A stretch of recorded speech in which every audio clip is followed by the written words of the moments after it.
Just in the final approach to Magersfontein. Magersfontein. There you go.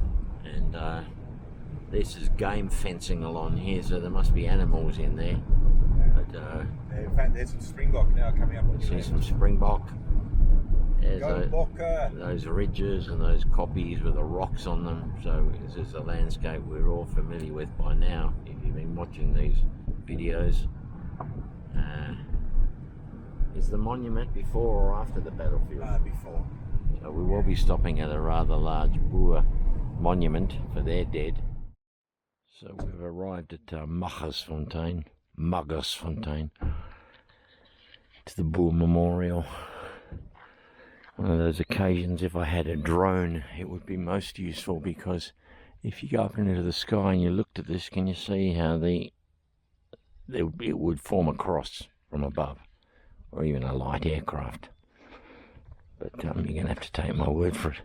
But each of the four arms of the cross represent the four provinces of South Africa after the war: Cape Province, Natal, the Orange Free State, and the Transvaal.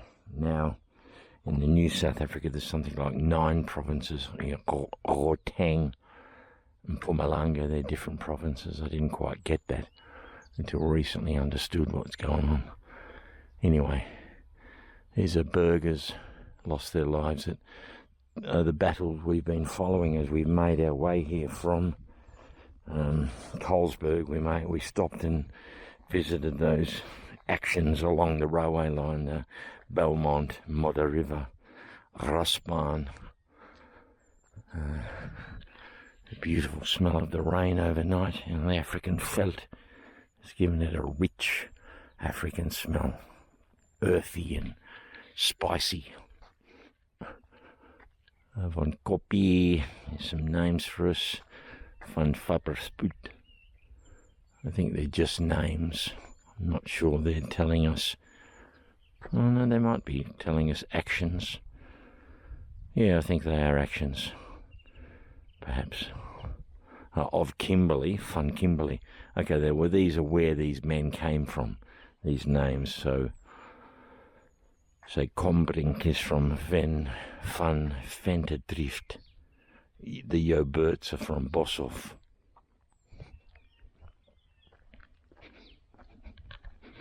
And it's mostly Afrikaans, because,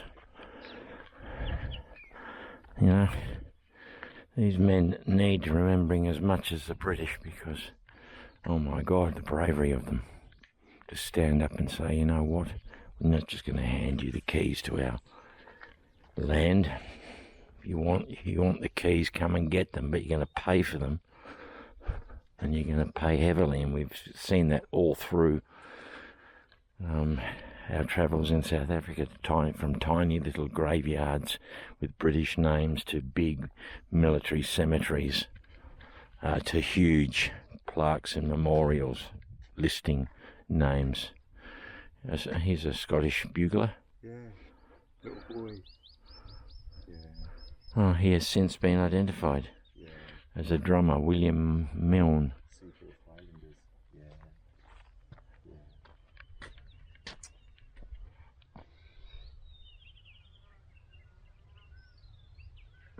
They spelled Magersfontein wrong here, by the way. Yeah, what, 1G? 1G, that's correct. Yeah. Here's a little picnic area for you to sit and have your picnic. Yeah. Overgrown now. The name of the burgers, what here? Which have been reburied, herbegraven, and their names appear on the 1931 monument, which is that monument over there. So let's go down the end of the cross.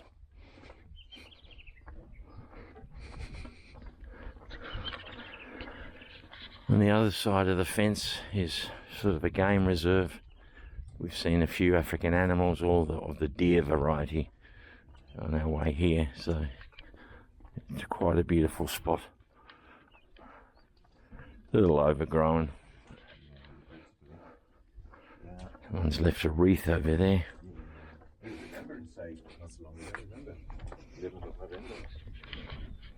Yep. On So the Bekende. Bekend means unknown burghers, you know, so their bodies are laying here, but they didn't know their names. From those districts. Yeah, from those districts, yeah. So Belmont, or this could be the battles as well, you know, where they died. Look, because at Belmont Farm, the Battle of Belmont, we went there. Rooilachter is where Graspan is. Don't know where Delport's Hoop, and Jacobsdal is where the British, the Boer headquarters was based.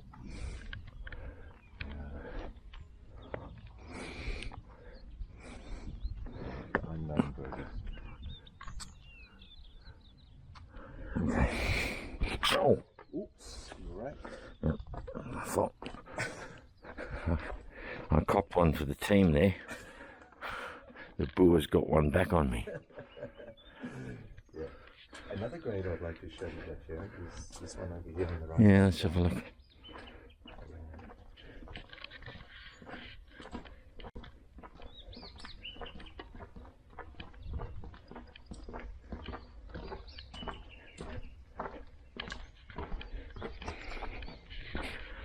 What's this about, Tony? Yeah, this is a French general. I often say, you know, to people that this was, in my opinion, a war which was a global war. You know, you had men volunteering on both sides, as you well know. You had Australians, Canadians, and New Zealanders for the British. While on the Boer side, you had French, Scandinavians, Germans, Dutch, fighting on the side of the Boers. And this gentleman actually was in charge of the foreign unit. And he got killed at the town of Boshoff by the British. And here he is, he's been given a full military, you know, burial. Commandant de Villebert Mariot, I think I've pronounced it correctly. And yeah, so he got caught there by Boshoff and got killed there. And here he is, he lays buried here. So yeah, this is definitely a war where men from all over the world came. Yeah. To, you know, fight either against the British Empire or with the British Empire. And we saw that at Elandslaagte, the memorial to the Hollanders. Just approaching on foot the memorial for the Boers. These 4 flagpoles would be for the 2 Boer republics, perhaps the Union Jack and probably the South African flag of old. But yeah, there's a few headstones they've saved or put up here, which they've thought memory of how we saw that. So these are real old, as you can see. A bit like we saw at the memorial on Wagon Hill, didn't we? Very similar. That maybe is that biblical verse again we saw. This is a replica, I believe, of the headstone for Adrian Johannes Gilbertus de la Rey, which was the son of General de la Rey, who was killed at that Battle of Moy River. A beautiful urn. Petrus Johannes Boerte. And seeing a bit of damage. Jacobus Christoph van Tonder, Johannes Martinus de Wette.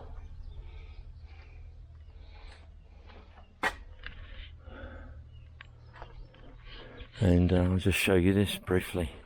It's in English and Afrikaans, so that's a nice. We've been given a warning of tortoises on the road. So we saved a big one yesterday, real big. Tony carried him off to safety, but you know, we're not here for the day of the tortoise, we're here for the Battle of Magersfontein, which was one of the big 3 in the last weeks of December 1899. It was called Black Week. We had Colenso and Stormberg. Stormberg, I've just found out, is in the Eastern Cape. I didn't know that. So that was too far for us to get to in a short period of time that we had together, but the other was Colenso, which we did go to. This is going to be a good well-preserved battlefield. Tony's very impressed with what they have on offer. So, you know, and there's a little game park around here. Yeah, that's correct. So we keep our eyes open. Might be a few little animals for us to see around here, but there is a memorial. These are all the Scottish brigades that fell here. The Black Watch, the Seaforths, the Gordons. So, just entering the museum at Magersfontein. Alright, bloody cold in here. We're all straight into the battle.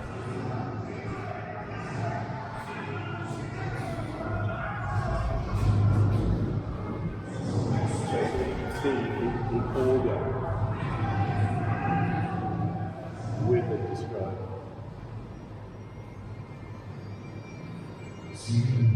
It's a Scotsman. So we actually came down this road. There's Hopetown, that's the road we took. That's the N12 road which we took. Belmont, remember I showed you the Belmont field? Belmont, yeah. Magersfontein we saw from the road. From the road as well. Enslin. We didn't see Enslin, did we? Yeah, we didn't see that. Again, you can't get into these ones. I wanted to take you to Modder River. That's Modder River. Railway line again. Yeah, all along the railway line. Yeah. Modder River. Modder River. So that's after this battle of Magersfontein, the British retreated back. We walked down somewhere there and saw the blockhouse. The blockhouse, that's correct. That's correct. So there's the confluence. Remember I told you it's about a kilometre that's right. away. And now here we are at Magersfontein. So. It's the hills where we are now. We're going to climb maybe one of those.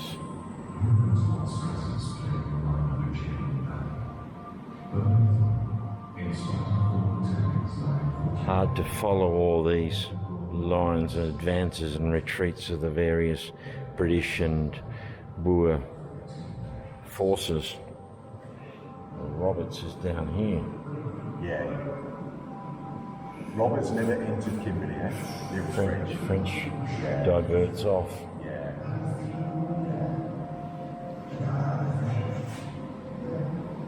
Cognac and Delaray, they're retreating, they're attacking. Prince Lua, oh that's right, they got beaten at Belmont. Or that's right, Prince Lou didn't perform, especially after Belmont. Anyway, you'd have to be here to see it, guys, but here's what we're looking at. Okay, we're in Kimberley for the day, and these battles all took place on that railway line. We came and we stopped at Daar. Remember I said to Tony we need to go to Daar. So we came from over there somewhere, didn't we? Colesberg, or maybe over there. Yeah, Colesberg, you were right, it's up over here, this area around about here. Yeah. Right, so we've driven down through there and we've come up to Kimberley that way, following the route of the English. Here's some, I didn't show you the Scotsmen's aprons the other day. I realised at the museum, I apologise for my tardiness. That's a Scottish apron that they wore over their sporran, and they got their proper kilt under there. I would have thought just take the sporran off, guys, but there may have been things that were shiny that you see they didn't want to give the Boer a chance to focus on, but then again they got shiny buttons. But anyway, there's the khaki, there's the helmet like I had on, and there's your Boer with the riding corduroy, the 1970s brown corduroy look. I'm hearing noises, I'm hearing sounds. This is an interactive museum. Quite chilly in here. I'm not going to complain though. There's a little set of figures, the Staats artillery, remember the long toms and the Boers. Oh, I'm hearing the pipes. The pipes are calling. Oh, Danny boy, the pipes are calling. Bits and pieces of Boer kit. There's a kettle. We call it a billy in Australia. Your saddle, your bandoliers, your telescopes. pipe.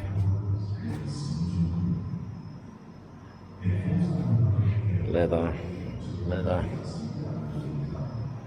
This scene depicts the Argyll and Sutherland Highlanders in camp. The men are seen packing their equipment prior to battle. So they bring all their kit out of their tents, probably for a kit inspection. They've got their kilts on. And so maybe these are Boer and British. That's mentioning the Africans. I haven't really spoke about those, but both sides, the Boers and the British, had Africans to help as drivers, as, you know, general work hands. So the African is now being recognised as being an important part of the Boer War, which wasn't always the case. Here's a British artillery piece. Raining fury down onto the Boer. I mean, I was going to say, if you're not a trained soldier and you're getting artillery fired at you, even if you are a soldier, you know, you never recover from artillery being fired at you. That's what PTSD is all about. A range of shells, we've seen these all through. Look at those little balls, like we found at the Zulu War battlefields.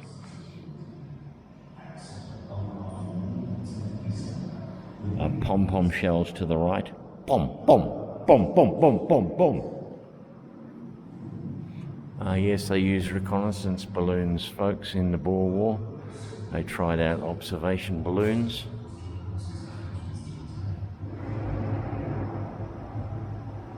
And of course, we know in World War One they were big observation balloons.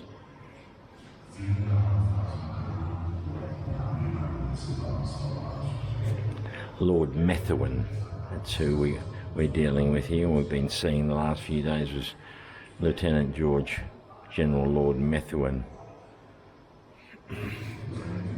Looks like Robert said to him, "You go off to the right, I'll keep continuing on to the capital of the Free State, but you go and relieve Kimberley."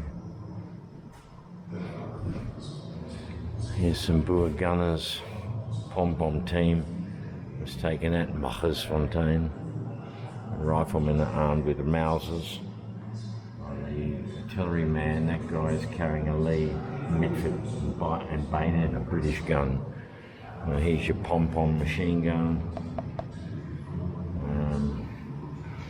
I'm not going to do the pom-pom sound again. You can listen to it on YouTube. I think there's a sound of a pom-pom. The artillery, that's the Krupp. 5 or 6 Krupp guns and 5 or 6 Maxims. And I think we saw that man, there he is, Major Albrecht. He was the German who trained the Orange Free State artillery. We saw him at the museum.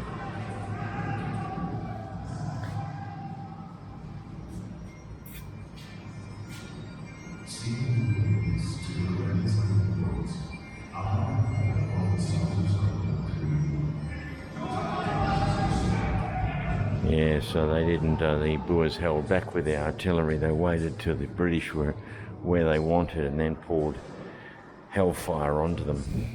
Howitzers, you don't think about those in the Boer War. I think of howitzers as more World War One, even World War Two, but these are the early howitzers, 5-inch. It's raining hellfire.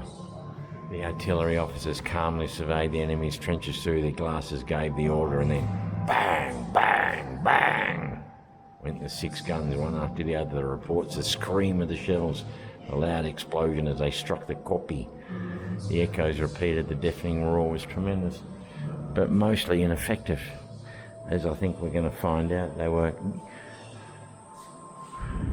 were gunning the ridges of the kopjes, and the Boers weren't up there. But we saw that hill as we drove along. Boer horses that were killed.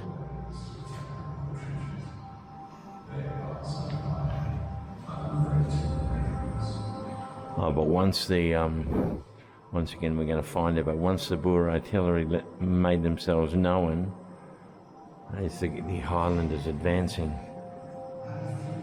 that's when the British artillery could reply in kind. They could hear. They could then start zeroing in on the Boer artillery. Oh, look at this! First light of dawn. The Highland Brigade was about from the unsuspecting Boer trench, so they didn't realise the Boers were at the base of the range, not the top as they expected. The Black Watch were ordered to deploy into attack formation. The scene shows the Highlanders in mass formation, A and B companies of the Black Watch starting to extend just before the Boers opened fire. We need a bit of light in there. I mean, there's first light. Tony! Tony! I say Tony!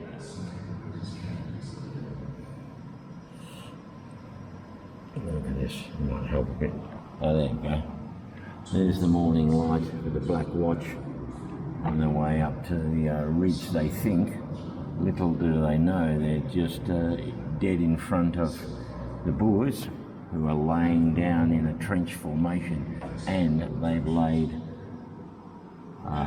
barbed wire. Real effective, isn't it, eh? And it was very early on that General Warship was shot and killed. Well, let's go into this. There's another section here with a few more goodies for us to see.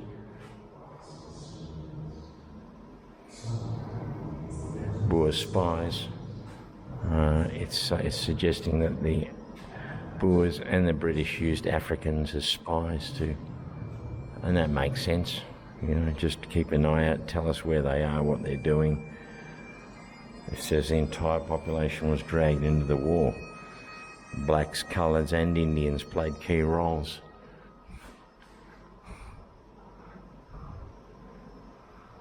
And in these little towns in the Northern Cape, that's where we've just come from, you know, Africans were recruited as town guards to assist. We saw that a bit in Mafeking. According to Kitchener, there are about 10,000 armed Africans or blacks in the British Army. And that, we didn't go there, but there was a monument to some Boers killed by Zulus near the border when we were in KwaZulu, near the border. What happened was the Boers had been stealing Zulu cattle to feed themselves, and we think, or it's suggested, that the British gave a nudge to the Zulus and said, there's a bunch of Boers over there, they've been stealing your cattle, why don't you go and teach them a lesson? And maybe they even armed the Zulus.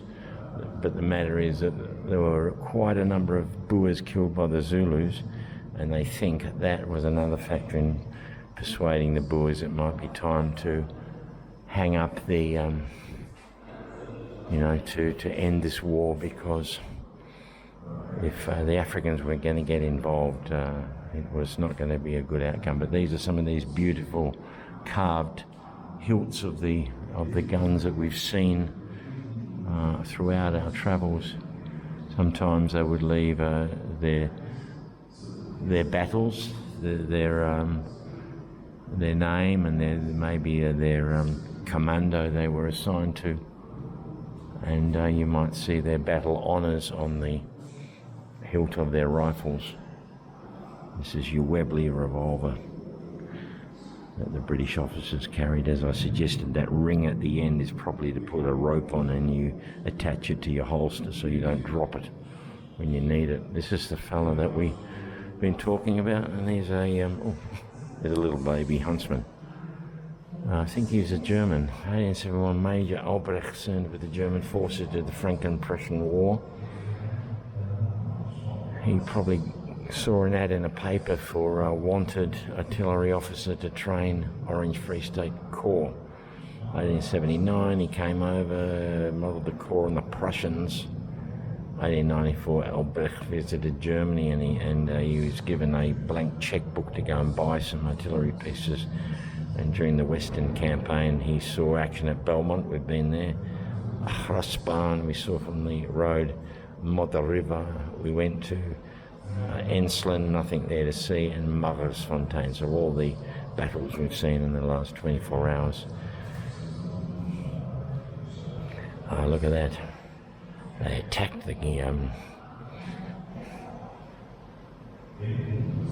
the commandos and they threatened to seize the guns. So Albrecht stood firm and directed shellfire into the attacking British troops, bringing them to a standstill. It would. Albrecht was captured with General Cronje's forces at Paardeberg and incarcerated in Greenpoint prisoner of war camp during 1910. He returned to